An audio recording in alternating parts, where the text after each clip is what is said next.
Bismillahirrahmanirrahim. Assalamualaikum warahmatullahi wabarakatuh. Salam hormat kepada para asesor PDD UKPT Smart Cerdos 2021. Pada pagi hari ini, perkenalkan, nama saya Rosdiani Aziz, STP MSI. Saya berasal dari kampus Politeknik Gorontalo. Dan saat ini saya menjadi bagian dari program studi teknologi hasil pertanian. Nah, pada hari ini saya akan menyampaikan berkaitan dengan PDD UKPT di bidang pengajaran, yakni tentang mata kuliah yang saya ampuh, yakni adalah dasar-dasar rancangan pabrik. Nah, adapun mata kuliah yang saya ampuh ini itu adalah merupakan mata kuliah yang berada di semester 3 ya. Dan mata kuliah ini adalah merupakan satu mata kuliah yang kemudian memiliki satu konsep pemahaman dalam perancangan pabrik, yang kemudian di dalamnya ada beberapa item yang kemudian kita bahas, yakni tentang bagaimana kajian pengembangan produk, terus berkaitan dengan bagaimana tentang perencanaan ruang lingkup dari segi analisis pemasaran, kemudian perencanaan dari segi aspek teknis dan teknologi, kemudian dari segi bagaimana kemudian produksi, di dalamnya ada mesin, alat, kemudian bagaimana kemudian kita membahas tentang perancangan tentang tata letak, peralatan, layout, penentuan lokasi, kemudian perencanaan tentang aspek legalitas, manajemen produksi, aspek budgeting, dan analisis kelayakan proyek. Jadi nanti di akhir perkuliahan ini diharapkan adalah mahasiswa itu mampu untuk merancang atau memberikan konsep perancangan pabrik khususnya untuk industri pangan, karena program studi kami adalah teknologi hasil pertanian. Tentunya produk-produk atau hasil produk yang kami rancang untuk dijadikan sebagai industri itu adalah produk-produk dari hasil teknologi hasil pertanian. Nah, nanti mahasiswa setelah menyelesaikan program perkuliahan ini di semester 3, mereka memiliki kemampuan untuk melakukan perancangan terhadap aspek-aspek yang mereka pelajari dalam perkuliahan seperti itu. Nah, adapun berkaitan dengan strategi perkuliahan yang kemudian kami lakukan, yakni perkuliahan ini ya tentunya seperti biasa ya, terdiri dari 16 pertemuan, 14 tetap UTS dan UAS. Nah, UTS-nya itu bisa dalam bentuk kita memberikan tugas besar, misalnya kita minta mereka untuk merancang satu industri yang menurut mereka itu adalah bisa untuk mereka rancang, khususnya untuk pertanian. Bisa juga dalam bentuk kita memberikan ujian secara langsung. Nah, kemudian adapun berkaitan dengan bagaimana caranya mahasiswa untuk mendapatkan penilaian, di sini kita ada beberapa ya, ada dari segi penugasan. Nah, tugas ini kita ambil skor itu 20%. Kemudian dari segi keaktifan mahasiswa di dalam kelas, keaktifan di sini dari segi bagaimana kemudian perilaku mahasiswa, kehadiran mereka, bagaimana kemudian kegiatan perkuliahan, apakah mereka itu bertanya atau seperti apa. Kemudian dari segi ujian tengah semester ya, dalam bentuk penugasan atau ujian langsung itu kita ngambil 30%. Kemudian 40%-nya itu adalah ujian akhir. Nah, harapannya nanti setelah selesai dari sini mahasiswa dapat memahami betul-betul tentang mata kuliah ini, sehingga mereka keluar dari sini bisa betul-betul merancang produk-produk industri, produk-produk pertanian yang bisa mereka bentuk dalam scale up industri, walaupun itu masih industri kecil seperti itu. Mungkin itu saja yang saya bisa sampaikan pada PDD UKPT Smart Cerdos. Terima kasih atas perhatiannya, khususnya kepada para asesor. Assalamualaikum warahmatullahi wabarakatuh.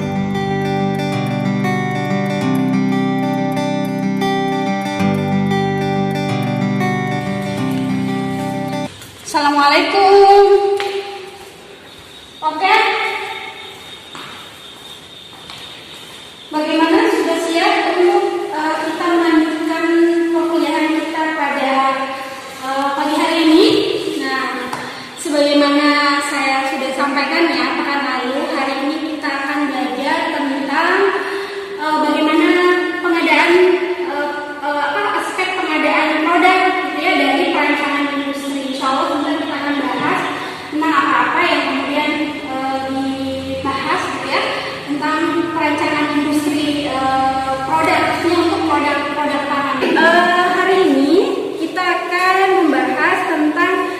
bagaimana perancangan atau perencanaan produk, ya produk, karena ini kan bagian dari mata kuliah perancangan industri, dan di dalamnya itu ada item tentang perencanaan produk. Nah, di sini digambarkan bahwa perencanaan produk itu adalah merupakan satu kegiatan mempertimbangkan satu pabrik sehingga mengikuti bagian-bagian apa saja yang kemudian dimiliki oleh pabrik pada periode tertentu. Jadi di sini kita akan membahas tentang bagaimana produk yang kemudian baru ataupun produk yang ada, bagaimana kemudian kita merancangnya, ya merancang. Dan ada beberapa hal yang kemudian kalau kita bicara tentang produk itu secara umum, ada dia punya kemasan, mungkin saya contohkan seperti ini ya. Ini adalah produknya adalah produk rumput laut dari hasil rumput laut. Ini adalah Kanada Torek atau biasa disebut dengan pantol, ya. Kemudian di sini juga ada produk yang khas juga dari rumput laut, yaitu ada kerupuk rumput laut. Nanti kalau misalnya kalian mau, kalian bisa ambil terus kalian goreng di rumah ya. Terus kemudian ini juga ada steak, dia ada steak rumput laut. Nah, semua bahan baku yang kemudian kita bahas pada hari ini adalah produk-produk yang bahan dasarnya adalah rumput laut. Nah, bagaimana kemudian kita merencanakan satu produk? Nah, tentunya ada berbagai macam hal itu yang harus kita perhatikan. Nah, yang pertama adalah berkaitan dengan bahan baku atau bahan mentah. Satu produk dia harus memiliki bahan baku. Kalau kita lihat dari semua produk-produk yang ada ketiganya ini, semuanya bahan bakunya adalah rumput laut, gitu ya. Nah, bahan mentah itu apa? Bahan mentah itu adalah merupakan bahan dasar yang berasal dari berbagai macam tempat yang digunakan untuk mengolah ataupun memproses dari bentuk yang lain menjadi wujudnya menjadi bentuk yang lain, dari bentuk aslinya menjadi bentuk yang lain. Misalnya nih ya, kalau kita ngomong tentang rumput laut, dia dasarnya dari mana? Asalnya dari mana? Dari laut. Bentuknya seperti apa ya? Berbagai macam. Kalau kita lihat ada yang eubumacotomi itu ada yang berwarna hijau, ada yang berwarna coklat, dan dia itu kayak macam akar-akar. Tapi dia bisa berbentuk nanti hasilnya seperti ini karena ada proses yang dilakukan. Misalnya dia dikeringkan, dia direndam, kemudian setelah dia halus, dia bisa kemudian kita hancurkan, kemudian kita buat dalam berbagai macam produk-produk. Jadi dia berasal dari satu bahan mentah atau bahan baku, ya. Nah, kemudian bahan baku ini kemudian ada dua, digambarkan bahwa ada bahan baku yakni adalah bahan baku yang merupakan bagian dari bahan jadi yang dihasilkan bahan langsungnya, bahan baku langsungnya itu adalah semua bahan baku yang dihasilkan dari bahan jadi. Sedangkan bahan baku tidak langsung adalah bahan baku yang berperan dalam proses produksi tetapi tidak nampak gitu ya dari prosesnya dan hasilnya dari misalnya kegiatan jasa dan jasa. Misalnya ini, kalau kita bicara tentang produk jadi, kita bicara tentang ini. Produk jasa misalnya kita bicara tentang kalian punya keahlian apa, itu yang kalian jual, kan? Kalau kalian bicara tentang produk jadi berarti produk langsung berarti produk-produk seperti ini, khususnya untuk bahan-bahan pangan seperti itu ya. Oke, hari ini juga kita akan membahas berkaitan bagaimana kita mengidentifikasi peluang-peluang ketika kita mau membuat satu produk. Karena peluang ini sangat penting ya. Karena kalau kita tidak bicara tentang peluang, bagaimana caranya mau produk kita itu bisa laku di pasaran kalau kita tidak melihat peluang produk itu bisa terjual, gitu ya. Nah, ada beberapa identifikasi peluang. Yang pertama adalah ide untuk produk baru dapat dihasilkan dari berbagai macam hasil. Kita bisa misalnya pada saat kita melihat kita lagi diskusi sama teman, terpikirkan, atau misalnya dalam kondisi pandemi, ya hari ini kira-kira apa nih produk-produk yang bisa dijual?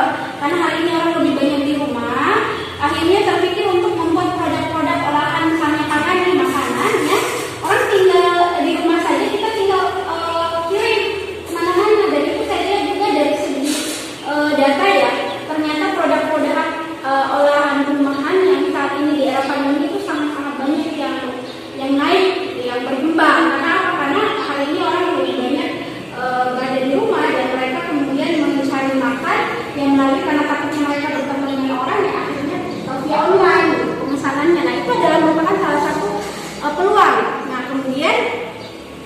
juga mengidentifikasi peluang dari pemasaran dan penjualan.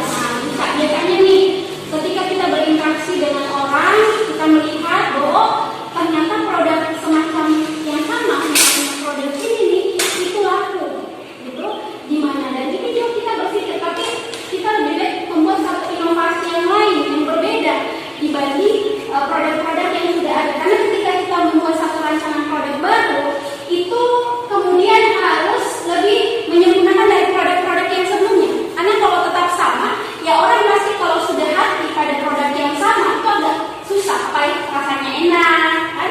Makanya harus ada kekhasan, harus ada keunggulan, harus ada sesuatu yang berbeda dari produk-produk yang kemudian kita yang kita miliki, gitu ya. Kemudian melakukan penelitian, melakukan riset, gitu ya. Riset berkaitan dengan produk-produk yang ada, gitu ya. Riset berkaitan dengan produk-produk yang ada. Oke, kita lanjut ya. Nah, hari ini saya mau meminta, karena di sini kita bahas tentang deskripsi produk, kita mendeskripsikan satu produk dari segi, karena di sini kita ada beberapa produk dan sudah dalam bentuk kemasan. Saya mau meminta salah satu di antara kalian mungkin untuk maju ke depan dan mendeskripsikan satu produk yang ada di sini. Nah, siapa? Silakan. Silakan. Coba kamu deskripsikan tentang produk apa yang kamu lihat di depanmu. Ya, yang saya lihat di sini, ini kan ada rumput laut. Dari segi tampilannya gimana? Dari segi kemasannya seperti apa? Apakah menarik atau tidak? menurut saya menarik karena di sini warnanya menonjol, jadi ya bagus untuk dilihat. Informasi yang ada dalam produk gimana?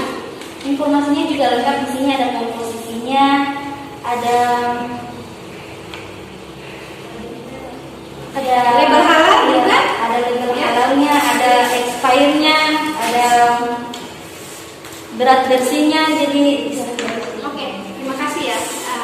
Berarti dia sudah bisa mendeskripsikan satu produk bahwa di dalamnya ini dari sisi kemasannya menarik, dia punya label halal, dia sudah punya informasi legalitas yaitu PRT, nomor PRT-nya ada, kemudian komposisi produknya, informasi-informasi yang lain, bahkan sampai pada kode produksi, expirednya sampai kapan itu pun sudah ada di sini. Jadi kalau kita lihat dari segi bentuk, sebenarnya produk ini sebenarnya sudah layak jual ya. Ini kan salah satu produk UKM ya, yang merupakan bagian dari kerjasama yang kemudian kita lakukan dengan beberapa UKM yang ada di Provinsi Gorontalo. Dan kalau kita lihat dari segi bentuknya, mereka sudah memenuhi dari standar ya produk yang seharusnya ada. Nah, di sini ada beberapa produk juga yang mereka miliki. Ini ada produk pupuk, walaupun misalnya kalau kita lihat dari segi kemasannya dia masih amfo, tapi tetap di sini juga ada kode produksinya. Sudah ada kode produksinya. Di sini juga ada komposisinya, apa-apa yang dimiliki atau kandungan-kandungan gizi apa yang dimiliki oleh satu produk juga sudah ada. Dan produk yang terakhir ini adalah ini Panadatore. Kalau orang sini biasanya bilang kantor ya, kantor dari khasnya dari rumput laut. Jadi ini kulit dari panadanya itu diberikan rumput laut dan isian dari isiannya ini kan biasanya ikan, itu juga ada kandungan rumput lautnya. Dan kalau kita lihat di sini juga sudah ada kode halalnya, kemudian dari segi informasi gizi juga sudah ada, PRT-nya juga sudah ada. Jadi saya kira untuk ketiga produk ini sudah layak untuk dijual ke konsumen. Karena kan kalau kita bicara tentang perancangan produk, yang namanya keamanan dan jaminan konsumen itu sangat-sangat penting supaya mereka juga tahu nih apa yang mereka makan itu betul-betul adalah produk yang bisa aman, bisa ada jaminan. Nah, dengan adanya tadi apa-apa yang tercantum di dalam kemasan itu bisa menjadi satu jaminan mutu pada produk. Bahkan kalau lebih baik lagi kalau ada sampai pada kandungan gizinya. Dan mungkin ini tahap next untuk produk ini adalah bagaimana menganalisis kandungan gizi, berapa misalnya karbohidratnya, berapa kandungan-kandungan yang ada di dalamnya, sehingga orang lebih percaya. Tapi di sini sudah ada label halal, berarti menunjukkan sudah ada jaminan secara legalitas bahwa ini halal untuk dikonsumsi. Khususnya bagi kita yang banyak di Gorontalo ini kan muslim ya, untuk kaum muslimin. Gitu ya. Oke, mungkin itu saja dulu yang saya bisa sampaikan pada pertemuan kita pada pagi hari ini. Terima kasih atas perhatiannya dan insya Allah mungkin pekan depan kita akan membahas tentang materi tentang bagaimana perancangan tata letak satu pabrik. Jadi pekan depan saya minta kalian untuk membaca, mencari referensi tentang bagaimana tata letak pabrik dalam satu industri, untuk industri kecil maupun untuk industri besar. Seperti itu ya. Oke, terima kasih. Assalamualaikum.